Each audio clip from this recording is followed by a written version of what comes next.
Mesdames, Messieurs, bonsoir. Soyez les bienvenus dans cette édition d'information sur Gabon News. Tout de suite, les titres de l'actualité. À la suite de la déclaration de sa candidature le vendredi dernier lors d'une conférence de presse, l'ancien Premier ministre Jean Eyéguendon a décliné son plan pour la capitale gabonaise tout en mettant l'accent sur le rayonnement de la ville. Annonce de la fermeture de la plage située en face de l'ex-fondation Jean Lébory. Le public n'aura donc plus accès à celle-ci et pour cause la construction dans les tout prochains jours de la future marina. Et puis le torchon brûle entre la Fédération gabonaise d'athlétisme et le ministère de tutelle au sujet de la direction prise par la subvention d'encadrement des athlètes qualifiés pour les Jeux de la francophonie. Les détails dans ce journal. Mère Teresa aurait soufflé ses 103 bougies ce jour puisque née le 26 août 1910, morte le 5 septembre 1997 à Calcutta en Inde. Quel souvenir reste-t-il de cette religieuse catholique, prix Nobel de la paix qui a marqué le monde entier? Une religieuse de la cathédrale Sainte-Marie de Libreville s'est prêtée au micro de Martial Tsonga et Fred Ndongo. J'ai particulièrement un souvenir d'humilité envers elle. À l'image de la Vierge Marie qui s'est fait servante du Seigneur, la Vierge Marie a dit « Je suis la servante du Seigneur, qu'il me soit fait selon ta parole ». Et nous avons remarqué que Mère Teresa était toujours auprès des malades. Et même une fois, elle a eu à rater un rendez-vous avec le bienheureux Jean-Paul II parce qu'elle devait s'occuper des malades. Mère Teresa reste pour la sœur Marie-Philippine un exemple à suivre au service des laissés pour compte. Un exemple total à suivre. Parce qu'elle a imité le Christ. Donc suivre le Christ, c'est se mettre au service des autres, se mettre au service de l'humanité, se mettre surtout au service des plus pauvres. En 1978, elle reçoit le prix Balzane pour l'humanité, la paix et la fraternité entre les peuples, pour l'abnégation exceptionnelle avec laquelle elle s'est dévouée toute sa vie. En plus de ses nombreuses médailles, Mère Teresa est docteur honoris causa de plusieurs universités. Le 17 octobre 1979, Mère Teresa reçoit le prix Nobel de la paix, qu'elle accepte au nom des pauvres. La petite religieuse ne trahit pas ses propres convictions lors de son discours en dénonçant l'avortement. Mère Teresa est béatifiée le 19 octobre 2003 à Rome par le pape Jean-Paul II. Au Gabon, particulièrement à Libreville, le rôle de chef de quartier est méconnu. Les élus ne sont généralement pas ouverts aux médias, ce qui ne facilite pas la communication et la connaissance de leur véritable rôle. Une occasion également pour eux de dénoncer le traitement qui leur est réservé. Le constat de Marlise Nguema et Rifu Tsuga. Situé dans le 4e arrondissement de Libreville, Tarobar est le quartier où réside l'autorité de cette partie de la ville. Les missions du chef de quartier sont élucidées ici par un doyen de ce corps. Mon rôle en tant qu'administrateur civil, bien entendu, c'est m'occuper des problèmes de mon quartier. Lesquels, par exemple, j'ai d'abord à m'entendre avec mes cohabitants du quartier qui sont sous ma politique de chef. Et je dois veiller à l'ordre du quartier. S'il y a du désordre, il faut mettre de l'ordre. Je n'ai pas le droit de mettre quelqu'un en prison, madame. Je suis seulement un simple médiateur pour mettre le calme dans le quartier. Il y a le rôle du chef de quartier, mais aussi le processus d'accession à ce poste noble. Et moi, personnellement, les choses se passaient par nomination de supérieur. Donc, par exemple, pour les mairies, nous autres qui sommes auxiliaires de la mairie, c'est le mairie qui décidait. Mais je suis d'abord parmi les premiers nommés. Les missions énoncées, les chefs de quartier ne veulent pas parler aux médias. Ils se plaignent du mauvais traitement infligé par la mairie en charge de leurs arrondissements, ce qui ne motive toujours pas ces pères et mères de famille à faire le travail pour lequel ils sont assignés. Et puis, parmi les candidats à la mairie de Libreville, il y a Jean Eyéguendon, ancien Premier ministre du Gabon. Il a décliné son plan pour la capitale gabonaise le week-end écoulé. Il est par ailleurs revenu sur le visage peu reluisant de la cité, tout en promettant une équipe plus efficace pour amener la ville à être une réelle vitrine. Kenny Ongouri et Fred Ndongo pour le compte rendu. Lors de sa déclaration de candidature à la tête de la municipalité de Libreville, Jean Eyéguendon a décliné son plan d'assainissement pour la capitale gabonaise. Notre ambition commune doit porter sur une ville dont la sécurité, la propreté et la salubrité, sous leurs aspects les plus divers, soient des règles premières à observer. Que notre ambition commune porte sur une ville disposant de cimetières qui soient des lieux de repos dignes de nos morts.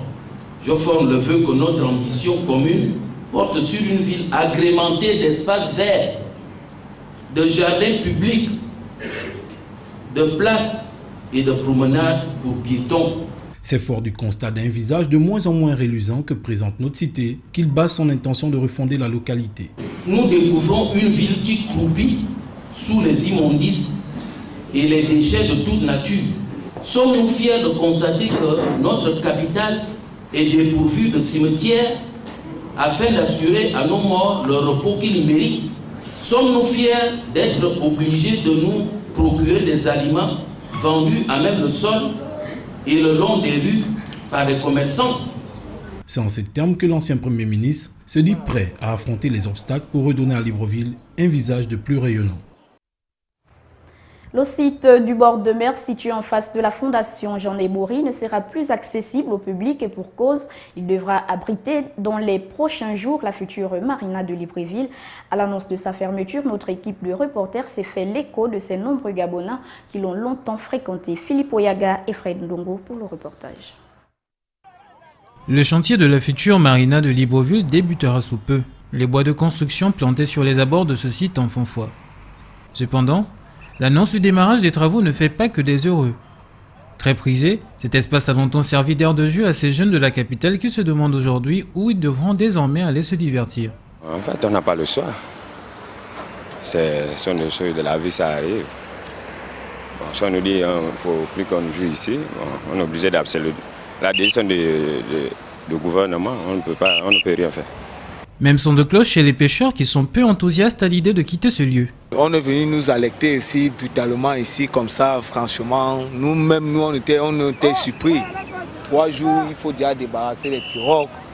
Nos pirogues qui étaient là, on était même en train de souder, qui étaient cassées et tout ça. Parce que moi-même, c'est avec ça qu'on vit.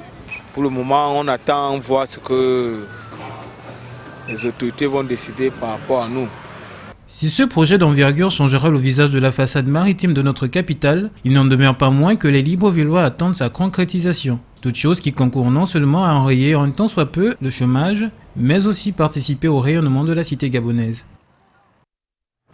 Je vous le disais en titre, c'est par une note écrite que la Fédération gabonaise d'athlétisme a dénoncé ce qu'elle qualifie de détournement de fonds de l'encadrement des athlètes qualifiés pour les Jeux de la francophonie. Une réaction jugée incompréhensible par la tutelle qui reconnaît avoir libellé un chèque de 20 millions de francs CFA au nom du DTN de la dite fédération. Explication avec Douglas Tonton et Fred Ndongo. Voici le document accusateur. Noir sur blanc, ici, on peut clairement lire. Libreville le 24 juillet 2013, à l'attention de M. Anaclet Tati. Objet, Jeux de la francophonie. Monsieur le conseiller, faisant suite à nos entretiens téléphoniques, nous vous confirmons les points évoqués ci-après. Le directeur technique national DNT, Mme Elisabeth Kassa, est au sein de la fédération en situation de démission de fait, et ceci depuis plus de 9 mois. Elle n'est donc plus, par mesure conservatoire, qualifiée pour représenter la fédération en qualité de DTN. Pour le conseiller technique du ministère, ce contact n'a jamais eu lieu.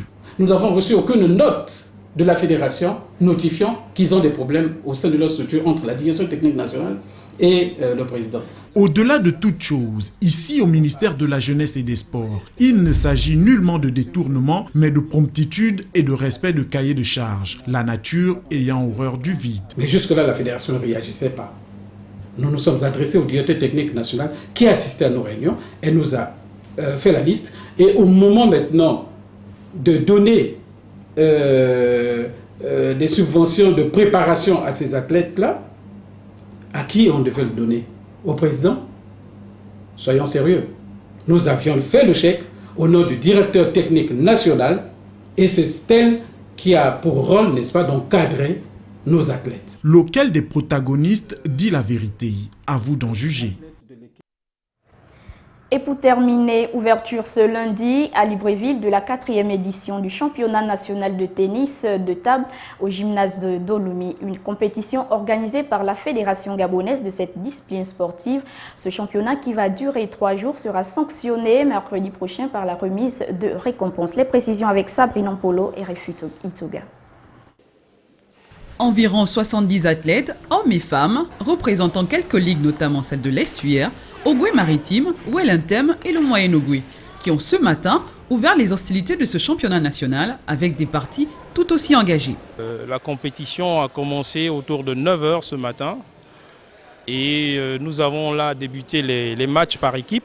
Aujourd'hui, je constate que le tennis de table n'arrête pas d'évoluer et d'ailleurs cela se voit d'autant plus que de plus en plus les dirigeants de notre pays nous font confiance parce que comparé aux années antérieures, nous n'étions pas assez soutenus. Pour les dirigeants sportifs de cette discipline, le tennis de table au Gabon connaît une évolution au point d'occuper progressivement la scène au grand bonheur de ses adeptes. Le tennis de table est un sport que je pratique depuis plus de 7 ans et j'aime bien ce sport. Et vu qu'il prend plus d'ampleur dans le Gabon. Cette année, nous avons innové avec les matchs par équipe dames parce que les années antérieures, nous n'avons pas ce type de compétition. Mais vu le nombre de filles qui a augmenté dans les différents clubs. Depuis quelques années, la jante féminine est de plus en plus représentée dans ce sport, autrefois l'affaire des hommes. Au fil des années, grâce à cette détermination féminine de tennis de table, le Gabon sera représenté au prochain Jeux de la francophonie de Tunis par une jeune athlète de 20 ans. Voilà, c'est la fin de ce journal. Merci de votre aimable attention. L'information continue sur notre site www.gabonnews.com. Rendez-vous demain à la même heure. Au revoir.